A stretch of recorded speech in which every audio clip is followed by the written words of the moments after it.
მოგესალმებით მეგობრებო, გიბრუნდებით რით თუ არა და ხავდით.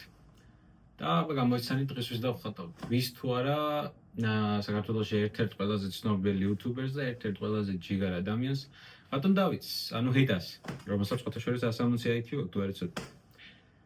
რა იქნება დღევანდელ ვიდეოში? დღევანდელ ვიდეოში იქნება თითქმის კი არა და ყველა ეს ეტაპი ნაჩვენები და ახსნილი, რა პროცესები არის საჭირო კონკრეტული პიროვნების დასახატად, მაგალითად ბატონი დავითის. არა მარტო ბატონი დავითის დასახატად, ეს იქნება ზოგადი ინფორმაცია თუ რა დეტალებს უნდა მივაქციოთ, როგორც დამწყებებმა ადამიანის პორტრეტის ხატვის დროს. რა გვაძლევს სივრცით აღქმას, რა არის აუცილებელი რელიეფის დასახატად, რა არის თმის დასახატად კარგი და აუცილებელი. ასე შემდეგ და ასე შემდეგ. ხო, რაც შეეხება YouTube-ზე ახალი ვარ. ადრე იყო რაღაც მცდელობები, რომ დაგვეწყო YouTube მე და ჩემს მაგაცებს, მაგრამ, წარმატებით არ დასრულდა. ეს იმედი მაქვს, რომ დიდხანს იქნება და ჩემი პროფესიის წარმოჩენაში, რომელიც მე პირადად ტატუ არტისტი ვარ, და იმედი მაქვს, ამ პროფესიაში უფრო გამიკვალავს გზას, მეტ შესაძლებლობას მომცემს, რომ ჩემი თავი წარმოვარჩინო ამ პროფესიით და რა ვიცი, ყველაფერს კარგის იმედით ვიტოვებ. და რა თქმა უნდა გამოიწერეთ, დალაიქეთ და ასე შემდეგ და ასე შემდეგ. აბა თქვენიც. ნახატის დასახატად ძირითადად სამი ფანქარი არის საჭირო და ეს არის კოჰინორის 2B, Faber-Castells 4B და Faber-Castells 8B. კიდე ბლენდერი არის საჭირო, თეთრი გახვეული ქაღალდი, რომელიც ჩრდილებისთვის არის საჭირო და მატორიანი საშლელი. მოკლედ დავიწყოთ ჩვენი ძმა და მეგობრის ბატონი დავითის დახატვა. რა ინსტრუმენტებით შემოვთვალე, სწორედ ეგენი დაგვჭირდება. პრინციპი იგივე რჩება. როგორც წინა ვიდეოში აღნიშნე, პირველ რიგში დავიწყებთ მუქი და ჩრდილები ადგილების მონიშნით. ზემოდან ქვემოთ დავიწყებ ხატვას, რადგან ზედა ნაწილი, როდესაც დაიხატება, ზედა ნაწილზე ხელი შემდეგ უკვე აღარ მოგვიხვდება, აი ამ არეალში კონკრეტულად. იმიტომ რომ ნახატს როცა დავიწყებთ, ჩამოვალთ ზემოდან ქვემოთ, აი ამ მიმართულებით. წინაზე გამოვიყენეთ ხვნილი, ეს ხვნილი იყო, აი ეს. დაბქვილი ნახშირი. და სწორედ ამ დაბქვილი ნახშირით მოვნიშნავთ ისეთ ადგილებს, სადაც ყველაზე მეტი სიმუქი გვაქვს. ასე შეამჩნიეთ, რომ ჩვენს კაპიშონს აქვს რაღაც ჩაშავებული, გაღიავებული და მსგავსი ადგილები. ამის გაკეთებაში დაგვეხმარება ჩვენი ფანქარ-საშლელი. იდეაში არც არის აუცილებელი, რომ მიხდეს რა ფაქტურა არის, მაგრამ ჰიპერრეალიზმს რადგან ეხება საქმე, ეს აუცილებელიც კი არის. სწორედ აქ არის ჰიპერრეალიზმის მთავარი ნიშა. დავაფასოთ ის, რაც რეალურად გვაქვს. ახლა კი გადავიდეთ თმაზე. თმა მაინც უნდა დაიხატოს შტრიხებით. რაც უფრო ღია არის თმა. ამ კონკრეტულ შემთხვევაში ჩვენი თმა არის მუქი. ამიტომ უბრალოდ მეტი შავის გამოყენება მოგვიწევს. მაგრამ არა. ღერები. შემდეგი თმის შტრიხები. მოდის აი ეს. აქ ყველაზე დიდი სიმუქე გვაქვს ნაწილებში, გადაბმის ადგილებზე.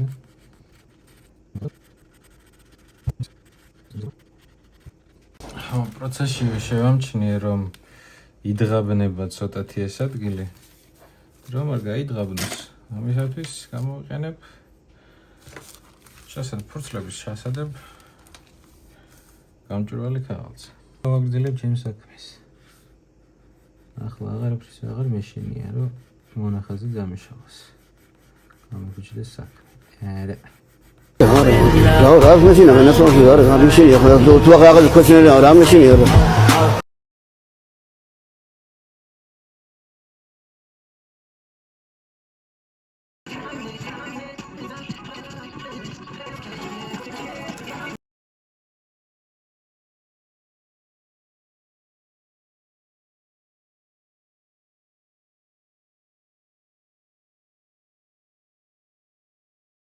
სამწუხაროდ ვიდეოს რო გადავხედე, რასაც ვიღებდი.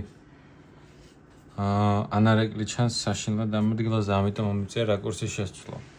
იდეაში გამოწერილიც მაქვს ანტიბლიკური ლინზა, და იმედია გაამართლებს, თორე ასეთ სიტუაციებში არ ჩანს კარგად თავარი მომენტები. და მთავარი ეფექტები, რაც მთავარია. საბოლოო ჯამში ნახაც რომ მორჩები კი გამოაჩენ ისე როგორც საჭიროა, რაკურსებს დავიჭერ რაღაცა. მაგრამ ამჟამად მოგვიწევს ასე გაგრძელება. სამწუხაროდ. შევამუქოთ ჩვენი კანის ნაწილები და უბრუნდეთ ჩვენ საქმეს. ბუზღუნ შევეშვათ. აზრი არ აქვს. და ერთი პატარა მეთოდი არის აქ, როდესაც ჩასამუქებელი ადგილებია, ამ შემთხვევაში ჩრდილი ეცემა აი ამ მონახაზზე, და აი ამ მონახაზზე. ორიგინალი სურათი, რომლისგანაც იხატავთ, რა თქმა უნდა, ან წინგედებათ, ან გვერდით, თვალი მოჭუტეთ, რაც შეიძლება მაქსიმალურად მოჭუტეთ, ისე რომ ოდნავ ხედავდეთ და ყველაფერი ერთგვაროვან მასად გარდაიქმნას, აი მაშინ გამოჩნდება სწორედ ის საჭირო ჩრდილები. და აი იმის მიხედვით, თან ორიგინალ ნახატს შეხედეთ, თან ამას შეხედეთ, თან ორიგინალ ნახატს შეხედეთ, სურათს პროსტორად და მარტივად მიხვდებით, სად გაქვთ უფრო გასამუქებელი, სად გაქვთ ღია გასაღიავებელი. ეგ არის ძალიან კარგი მეთოდი. ბევრად გაგიმარტივებთ ხატვას. ეხლა უნდა გავაკეთოთ წარბები. ძალიან წვეტიანი უნდა იყოს ფანქრის წვერი. ჩათვალე ღერები უნდა დავხატო. აი ძალიან წვრილი ღერები, თმაზე წვრილი ღერები არის. თმაზე წვრილი ღერები არის და ამისთვის გვჭირდება მაქსიმალურად ბასრი თავი. აი ესეთი უკვე კარგი. სანამ წარბებს დავხატავთ. ჩვენ შეგვიძლია ასეთი მეტარა მეთოდი გამოვიყენოთ. ჩავამუქოთ წარბები. რომ დაგჭირდეს ნაკლები თმის დახატვა.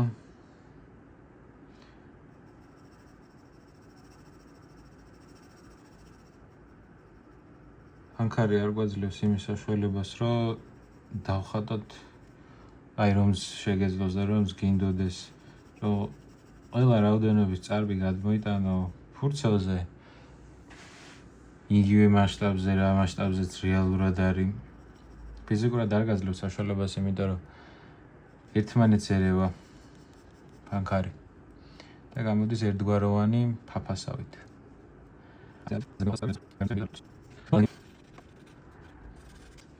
ზოგადად წარბის მიმართულება მიდის ცენტრიდან ან მარცხნივ, ან მარჯვნივ. გაიჩნია რომელი მიმართულების წარბს ხატავ.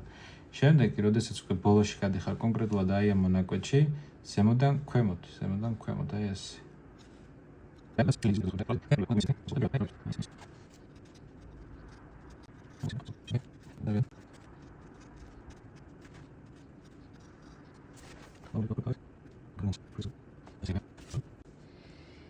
ახლა გადავიდეთ საფეთქელის არეზე. და ვნახოთ, სად გვაქვს ჩამუქებები, გასაკეთებელი, სად პირიქით გაღიავება. აქ უკვე იწყება ყური. ოდნავ ღიად უნდა იყოს.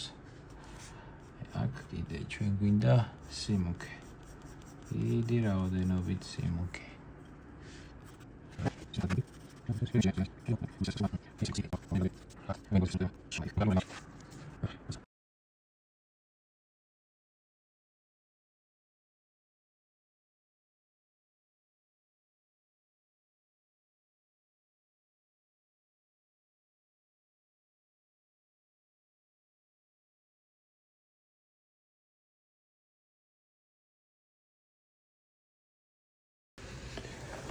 შემდეგი ნაბიჯი ახლა თვალის დახატვა მორჩა და უნდა გადავიდეთ კანის ფაქტურაზე. სურათს დავაკვირდებით და ზოგადად არა მარტო ბატონ დავით, ჩვენ ზოგადად ადამიანებს გვაქვს რაღაც წერტილის მაგვარი სიშავეები ადგილზე, ალაგალა. ან შეიძლება ეს გამოწვეული იქნას რაღაც ცუდად დაცემული ჩრდილი, უბრალოდ კანის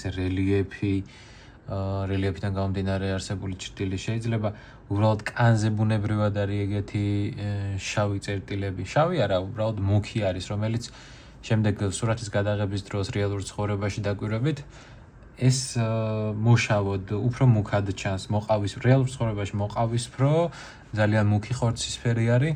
ხატვის პროცესში კიდე ეს უფრო მუქი ნაცრისფერი არის, ანუ კანის ტონთან შედარებით უფრო მუქი არის.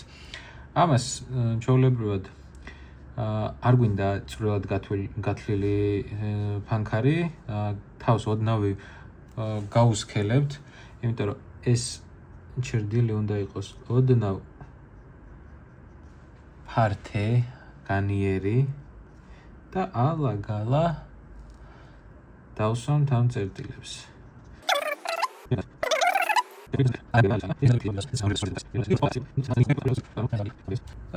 ავიღებ ბამბას და ესე გადავუსმევ ამას.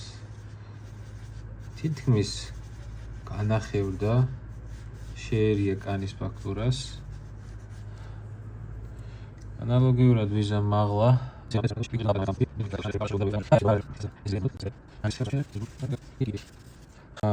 ხო, თვალს რაც შეეხება თვალზე გვაქვს დასამატებელი კიდე საშლელით უფრო ღია ნაწილები და წერტილები, მაგრამ ამას ვიზამთ ბოლოს, რადგან მოძრაობაში ხატვის პროცესში ეს ყველაფერი აირევა. ეს არ გვინდა რომ აირიოს და გვინდა რომ ბოლოსთვის შემოვინახოთ, რათა დაზღვეულები ვიყოთ ამ ყველაფრისგან. ახლა კი გავაგრძელებ ჩვეულებრივად ჩრდილების დატანას, ჩამუქებას.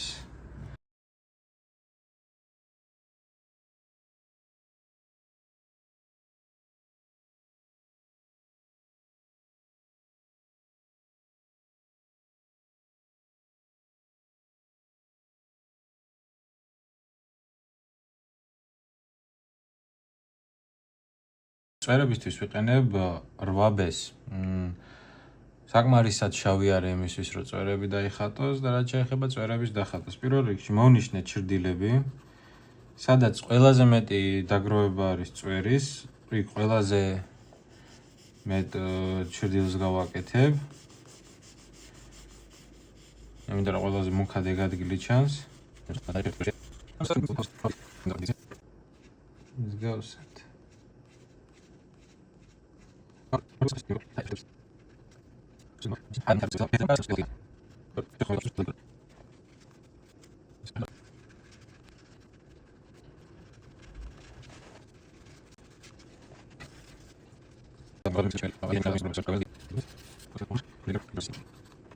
ოდნავ შევაღიაროთ.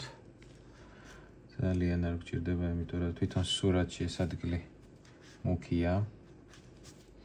მსგავსად, აი აქაც ანალოგიურად.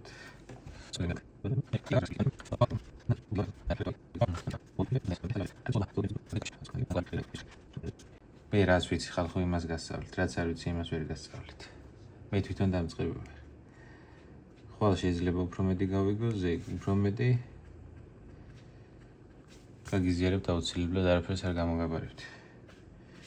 აქ ოდნავ სითეთრეები გავუშვათ. მსგავსად, იმიტომ რომ სურათში ამონათებით ვხედავ. ხო, ძალიან პატარა წერტილი დასვით. არ არის აუცილებელი ფართო წერტილი დასვა, თითქოს უფრო მეტ ეფექტს მიცემს და რაღაც არა. წერტილი რაც უფრო პატარა არის, როცა თვალის გუგას ეხება საქმე, რომ აი ანარეკლი რომ უნდა დახატო თვალში, რაც უფრო პატარაა, მით უფრო მეტ ყურადღებას იქცევს, რაც უფრო დიდია, მით უფრო ნაკლებ ყურადღებას და ნაკლებად ეფექტურია.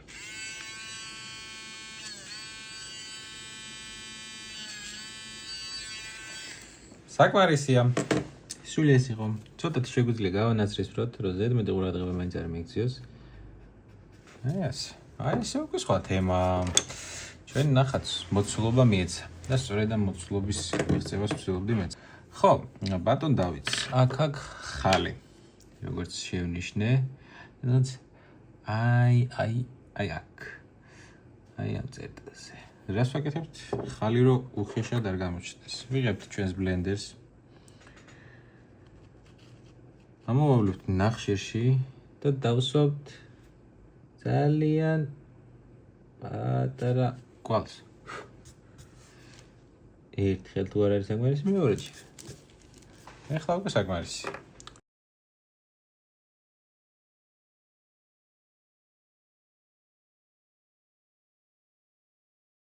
ნახატი 95%-ით დასრულებულია, მაგრამ რა არის დარჩენილი 5%? 5% აქ დარჩენილი არის უბრალოდ 2 დღის განმავლობაში ამ ნახატს არც კი გავყარებულა. ანუ უბრალოდ გადავწყვიტე, რომ ზოგადად ეგეთი რაღაცა არის. ნახატს რაც უფრო მეტხანს და ყოველ შემთხვევაში ჩემთან, ნახატს რაც უფრო მეტხანს დააყოვნებ და ახალი თვალით შეხედავ, უფრო მეტად დაინახავ მის მინუსებს. ძალიან მიზერული მინუსები შეიძლება იყოს, მაგრამ საერთოდ ჯამში შეიძლება ნახატის ხარისხზე ბოლოს აისახოს. აი მაგალითისათვის ამ ნაწილზე დავინახე, რომ ოდნავ ჩასამუქებელი და კუთხე უფრო მახვილი უნდა გავხადო და თმის ღერები უნდა გადმოწიო აქეთ, ხო, თითქოს არაფერი არ არის, რავი. შეიძლება ამას ჩემს გარდა ვერავინ ვერ შეამჩნევს ასე შემდეგ და ასე შემდეგ, მაგრამ მე ხო ვამჩნევ, მე ხო ვიცი როგორ აისახება შემდეგ მთლიან ნახატზე. სწორედ ამიტომ არ ვზარმაცობთ და ზარმაცობა ზოგადად ცუდია. და ვაგრძელებთ მუშაობას. როგორც გითხარით, მხოლოდ დარჩენილი არის რაღაც პატარ-პატარა რაღაცები. აი აქ მაგალითად კუთხე უნდა გავუსწოროთ, რომ სახე არ იყოს იმაზე მეტად მომრგვალებული, ვიდრე საჭირო არის. და გავამუქოთ კუთხე და ჩრდილი გავუზარდოთ. თმის ღერები გავამუქოთ. აი ასე. ამ კონკრეტულ ნაწილშიც ანალოგიურად ვიქცევით, იმიტომ რომ აქ თითქოს ყელი ზედმეტად გრძელდება, ამიტომ აი ამ ნაწილს ჩავამუქებთ და გადავიყვანთ თმის ფერზე და თმას თითქოს ვაგრძელებთ. მეტი განათება არის დასამატებელი და ამისთვის აი ასე მაქვს გაჭრილი საშლელი. კი, საშლელები ხშირად იჭრება, საშლელების უფლებები რღვევა ხალხებში და ვეცდები მსუბუქა და ნაზი მოძრაობით ოდნავ ამოუწიო წინ. ეს რაში დაგვეხმარება ახლა? ზოგადად ზედაპირი, როდესაც არის რაღაც რელიეფის მქონე, არ აქვს მნიშვნელობა ეს ადამიანის სახე იქნება, ნატურმორტს ხატავ, ნებისმიერ რამეს, რასაც არ უნდა ხატავდე. სინათლე მიგვითითებს და ჩრდილი მიგვითითებს მის ზედაპირის ფორმაზე. აი ახლა ამ კონკრეტულ შემთხვევაში ყვრემალებთან. ეს არის ყვრემალების ადგილი, ხო, სწორი ვარ. ყვრემალებში ადამიანს ზოგადად ეს ნაწილი აქვს უფრო ამოწეული, სადაც აი ასეთ როლს თამაშობს. და რადგან ეს ნაწილი ერთი და იგივე ფერის მაქვს, არ ჩანს, ანუ ზედაპირი ჩანს ყელი, თითქოს მოცულობა არ აქვს. ოდნავ ამოვანათებ, ოდნავ არ არის გადაზედმეტება საჭირო. ოდნავ ამოვანათებ ამ ნაწილს და სახეს მიეცემა მოცულობა და მოცულობისთვის ვიბრძვი ახლა მე.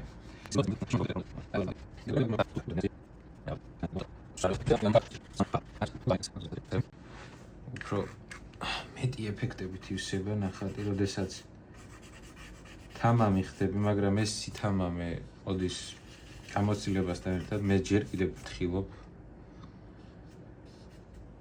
ამე ზედმეტი არ გამემპაროს, ამე ნაკლები. როგორც ნაკლები, ისე ზედმეტი შეიძლება ნახატს უკარგავდეს როგორც ეფექტს, როგორც ნიშნულობას და რაც გულისხმობ ნიშნულობაში. ნიშნულობა ისაა, რომ ადამიანი გავდეს ადამიანს, ვის პორტრეტსაც ხატავთ, ის გეგმა შევინარჩუნოთ და ერთი ადამიანის მაგრად სხვა არ გამოგვიდეს, რაც მე ძალიან ხშირად მომდის. განსაკუთრებით არ მაქვს გამოცდილება, როდესაც წინ მიზის ადამიანი და პირდაპირ უნდა დავხატო. ჯერ კიდევ ბევრი მაქვს სამუშაო, როგორც ამწყებ ხატვარს, მაგრამ არა, შემდეგი მალე გამოსწორდება. კარგი. რა დარჩა? დარჩა ძალიან კი არ მიყვარს ეს, მაგრამ ხელმოწერა. ამიტომ პატარაზე მოვაწერ ჩემი YouTube არხის სახელს. კარგი, ახლა ახლდან გადავიღებ ვიდეოს და განახებთ როგორი არის საერთო ჯამში.